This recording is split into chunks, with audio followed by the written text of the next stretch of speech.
the beginning of the movie, it is revealed that Earth's resources have been depleted. To search for new resources, a team of astronauts and scientists is sent to planet Neptune. Many years pass, and the story introduces Major Roy, an astronaut working on a new experiment. He struggles to fix his space station because strange energy waves are colliding with Earth from space, causing numerous deaths on the ground. Roy also falls toward Earth due to gravity but survives. Although all his teammates are lost in space, he is the only survivor. Despite surviving such a major incident, Roy does not feel happiness or sorrow. These emotional voids lead to his wife leaving him. Roy was not always like this. The changes in his life shaped his personality. Since childhood, Roy is deeply attached to his father, who is a legendary astronaut. Many years ago, his father, Clifford, went to Neptune for an experiment, the same mission shown at the start of the film. NASA stays in contact with Clifford for a while, receiving updates about the situation and research, but eventually contact is lost. After multiple failed attempts to locate the space station, NASA declares the entire team, including Clifford, dead. This incident devastates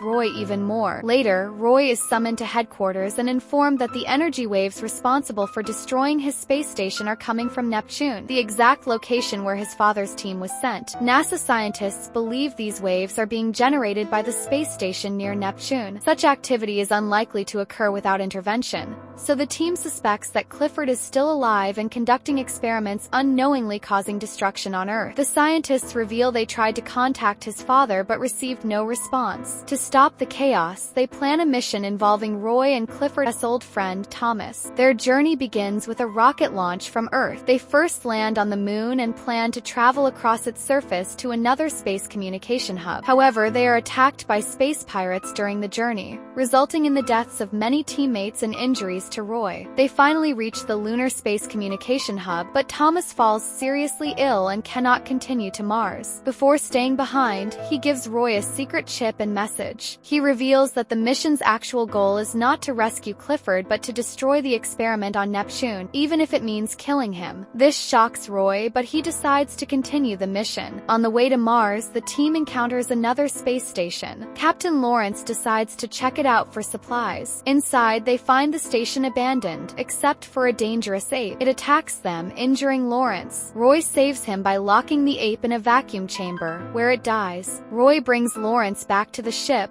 only to find out he has died. Now alone, Roy continues the journey. A large energy wave from Mars disrupts the spaceship, but Roy remains calm and successfully lands on Mars. Upon arrival, he is given a script to record a message for his father. The message will be sent from Mars to Neptune, as contact between these two planets is still possible, unlike with Earth. Roy's first recorded message is sent to Neptune, but there is no reply from his father. Seeing this, Roy records a second message, this time with deep emotion. Instead of reading the script, he speaks from the heart and sends the message. However, the other astronauts disapprove, believing emotions have no place in their mission. Due to his deviation from protocol, Roy is removed from the mission and preparations begin to send him back to Earth. Before he can depart, a reply finally comes from his father, triggered by Roy's emotional message. Roy wants to hear his father's voice in the message, but the other astronauts prevent him from doing so. The Mars space station, he meets Director Vogel for the first time. She questions him about the energy waves repeatedly hitting the station and Earth, which have caused many deaths. Roy does not respond. As he prepares to leave, Vogel asks if he knows what really happened to his father. Roy stops. Vogel shows him an old video from years ago. In the footage, Clifford explains that he was sent to Neptune for a major research project. While the research went well, the rest of his crew grew mentally unstable due to isolation. They decided to return to Earth, but Clifford, as their captain, refused to go back, believing he had gone too far in his journey to turn around. Since they were obligated to follow his orders,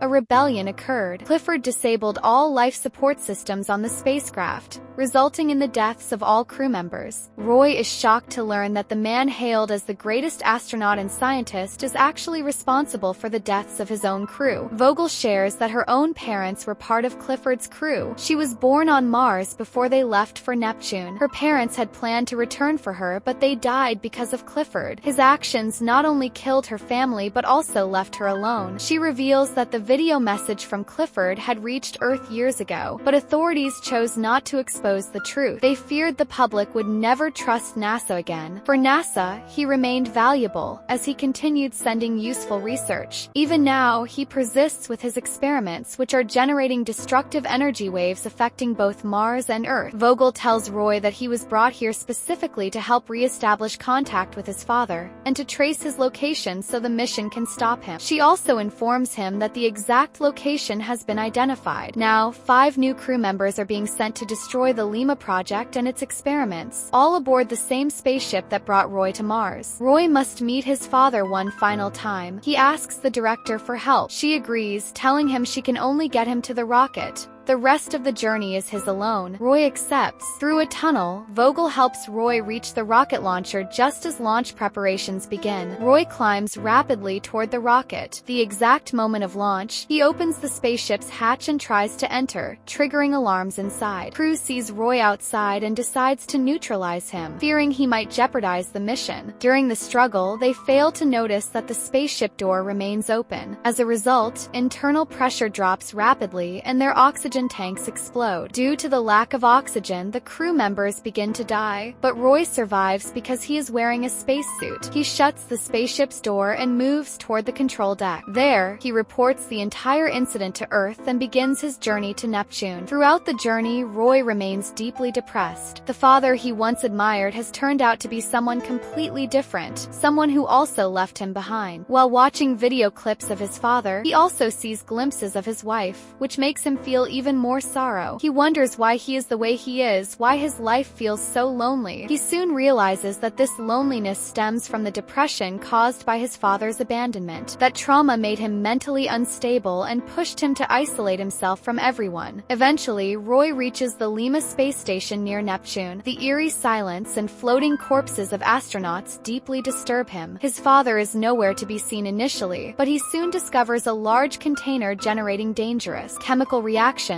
the source of the energy waves destroying Mars and Earth. Roy prepares to destroy the container using a nuclear weapon when his father appears. Standing above, the father immediately recognizes his son and asks if it is Roy. Seeing his father after so many years, Roy becomes emotional and asks about his well-being. His father replies that he is exhausted and has been trying to control the energy waves for years. This surprises Roy, as he believed his father was intentionally creating them. When Roy asks for the truth, his father explains that the station was on the verge of collapse after the crew decided to leave. Their spacecraft contained antimatter, which began attracting cosmic energy and producing powerful waves. These waves killed the crew, but he survived and has been trying to contain them ever since. Roy tells him not to worry. Now that he is here, everything will be fixed and they can return to Earth together. But his father refuses. He confesses that Earth never felt like home. His true passion has always been space and alien research. That passion led him to abandon his wife, family, Roy, and the world. He admits he never gave Roy the love he deserved because he feared emotional attachment would stop him from staying in space. Roy becomes emotional upon hearing these words from the man he has always deeply loved. He responds by expressing that, despite not being loved in return, his feelings remain unchanged and declares his intention to take his father back to Earth. He begins loading the nuclear weapon to destroy the antimatter. Afterward, he helps his father into a spacesuit and prepares to leave the station. But the father insists on staying, expressing that the world Roy speaks of was never his. He apologizes for never being the father he should have been. Then, freeing himself from Roy's grip, he drifts away into space. Roy watches his father drift off and says a final goodbye. Using his thrusters, he pulls himself back to the spaceship. After boarding, he sees that his father is now orbiting Neptune. He starts the ship to continue the journey home, but soon realizes that the fuel is insufficient to reach Earth. Disheartened, Roy fears he may be stranded in space just like his father. But the bomb he planted explodes, creating a massive energy wave that propels the spaceship toward Earth. This push saves a significant amount of fuel, allowing Roy to travel back easily. He feels deeply satisfied. During the return journey, Roy reads his father's documents, which say that humans are the most intelligent beings in the universe. No planet or alien can replenish Earth's resources. Only humans can solve their own problems. Reading this, Roy begins to appreciate his father's sacrifices. This journey brings a profound change in Roy. He starts valuing life, develops real emotions, and begins acting like a normal human being. Eventually, he reunites with his wife, and together they happily begin a new chapter. The movie ends here.